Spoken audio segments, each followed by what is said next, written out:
일단 금리에 대한 인하가 사실은 이제 제롬 파월 쪽에서는 연준 쪽에서는 이번 9월 정도에 인하를 하려고 마음을 먹었는데 트럼프가 하는 말이 그거예요. 야 파월, 나 임기 들어가고 나서 대통령 되고 나서 금리 인하 시작해. 이렇게 압박을 넣은 거예요.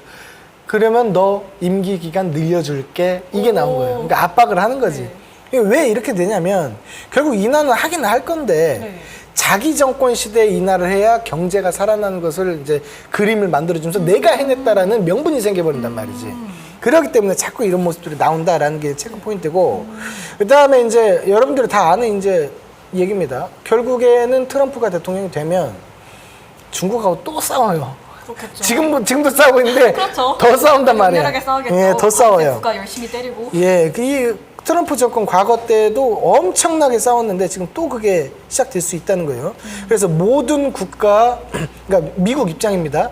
수입품에 대해서 10% 대해서 관세가 또 플러스로 붙게 되고 중국산에 대해서는 60에서 100% 정도 상승이 되겠다. 관세가 부여가 되겠다라는 거예요. 결국 지금에 대한 기존에 있던 그 틀보다 더 큰 관세를 부여할 수 있다라는 그런 관점을 조금 생각을 좀 해주셔야 되고, 그리고 뭐 이제 특기한 사항은 이제 더 이상 틱톡을 뭐 사용하고 싶지 않다. 그래서 이제 틱톡 관련주 같은 경우에 대한 추이를 조금 봐야 되지 않을까라는 생각을 좀 하고, 뭐 과거에도 제가 계속 말씀드렸던 건데, 전 세계 이제 국가에 대해서 이제 방어 비용, 국가 방어에 대한 비용을 미군을 쓰니까 그만큼 돈을 더 많이 내라. 뭐 이런 얘기를 계속 하기 때문에 방산주에 대해서도 계속 이제 체크를 또 해야 되고, 자국주의이기 때문에 법인세율을 15% 정도 낮추고 싶다고 얘기했어요. 그러면 결국 미국 혼자만 갈 거야. 니들은 그냥 따라만 와. 약간 이런 뉘앙스로 이제 맨파워로 끌어당기지 않을까라는 생각을 계속적으로 좀 하고 있습니다. 네. 어제 저희 장에서는 거의 트럼프가 당선된 것 마냥 주식시장은 그렇게 흘러갔어요. 오늘 장도 그렇게 트럼프 관련주들이 상승하고 그렇게 될까요? 그렇지는 않을 거예요. 왜 그러냐면 결국 트럼프로 올라갔던 것은 제가 매번 얘기하지만 방산이었고, 그다음에 러시아 우크라이나 이제 재건 쪽으로 이제 그런 부분, 그리고 인프라 구축, 전력 이쪽으로 이제 갈 수밖에 없다라고 매번 말씀드렸잖아요. 그렇게 됐는데 그 부분들이 특히나 트럼프 개별 관련주에 대한 얘기를 좀 하고 싶은데, 급격한 상승이 있었던 만큼 쉬어가는 구간들이 있을 것이고 단기 과열에 이미 들어가요. 그렇게 되면은 이제 몇 개월일 동안 잘 생각하면 아마 사거래일 거예요. 그럼 단기가 매매를 하고 난 뒤에 쉬어가는 구간 나오고, 그리고 대선 주자가 테마라고 보면 될까요? 네, 그래서 대선 주자가 과연 바이든을 제외한 뭐 부통령이 됐든 누가 됐든 나오지 않을까? 안 나올 수가 없죠. 네, 그렇기 때문에 박수 칠 때 떠나라. 그래서 단기적으로 차익 실현을 하고 좀 숨 죽이고 있다가 타이밍 왔을 때 다시 한번 볼 수 있어야 된다라는 시각이죠. 예.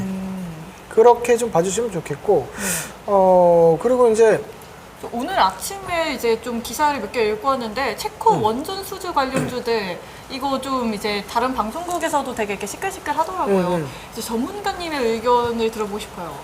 저도 계속 원전 얘기를 계속 했죠. 방송에서 떠들기 전부터 계속 얘기했고, 실질적으로 추천도 많이 했었고, 상승이 급격하게 나왔었고, 이게 사실인데, 일단은 오늘 17일, 원래 오늘 발표를 하기로 했어요. 현지 시간을 말씀드린 겁니다. 근데 그 기간이 연장이 되면서 26일. 자, 그러면은 17일이냐 26일이냐가 아니고 27일부터 26일까지 중에서 발표를 하지 않을까라고 생각을 해요. 근데 원전 쪽에서 우리나라가 경쟁력을 갖고 있다는 것은 결국 두 가지 관점에서 좀 볼 수 있는데, 첫 번째는 비용을 투여를 해서 어쨌든 지어야 되는 부분인데 그 비용이 우리나라가 좀 가격 대비 가성비가 좋고 저렴하다. 뭐 이런 얘기고, 두 번째는 이제 원자력을 만들어냄에 있어서 환경에 대한 부분이라든지 이런 부분들을 체크를 해야 되는데 그 부분까지도 경쟁력을 충분히 갖췄다라는 거예요. 그래서 이제 여러 이제 사람들이 이제 그쪽에 대한 전문가들이 봤을 때는 과연 프랑스냐, 대한민국이냐 봤을 때 50%의 확률로 보고 있는데 제가 보기에는 50%가 아니고 약 한 70% 정도 되지 않을까 싶어요. 저희 나라가 70%? 예. 그래서 체코 원전이 이제 되고 안 되고가 중요한 게 아니고 체코 원전이 된다는 가정하에 말씀드리면은, 물론 이게 아니더라도 좀 웨스팅하우스하고 마찰은 또 비슷해질 거예요. 왜냐하면 우리나라가 만약에 들어가서 시공착수를 해버리잖아요. 네. 그럼 거기에 대해서 기술력을 갖고 있는 원천 기술력을 갖고 있는 네. 회사가 미국의 웨스팅하우스예요. 그러면 여기서 또 소송 들어올 거란 말이에요. 야, 우리네 기술 갖고 썼으니까 돈 지불해. 이게 분명히 떨어질 거란 말이에요. 그러면 여기서 약간의 노이즈가 발생할 수 있다. 고로 이번에 체코 원전이 체결된다고 하면 일단 단기간 급등 한번 나올 거예요. 나오는데 네. 그 이후에 웨스팅하우스 얘기가 나오면서 약간 조정의 구간이 네. 하락 구간이 나올 거라 이 말이지. 그 이후가 중요합니다. 그러면은 매도 치고 수익 챙겨서 나와버리고 네.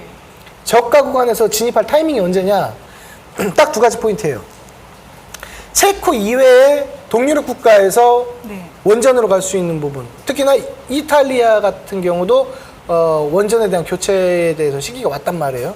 그렇기 때문에 수주가 추가적으로 붙을 수 있다는 거. 그리고 미국 SMR 시장 그쪽이 있기 때문에 요거를 포인트로 두고 밑에서 하방에서 시그널 나왔을 때 한번 다시 들어가는 전략으로 하면 네.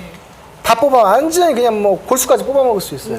네, 그렇기 때문에 이런 부분은 좀 전략적으로 다가가서 활용을 하는 것이 충분히 가능할 수 있다라는 시각입니다. 네, 체코 원전 관련주들 구매하신 분들은 이제 뉴스를 계속 팔로우업을 하셔야 될 것 같아요.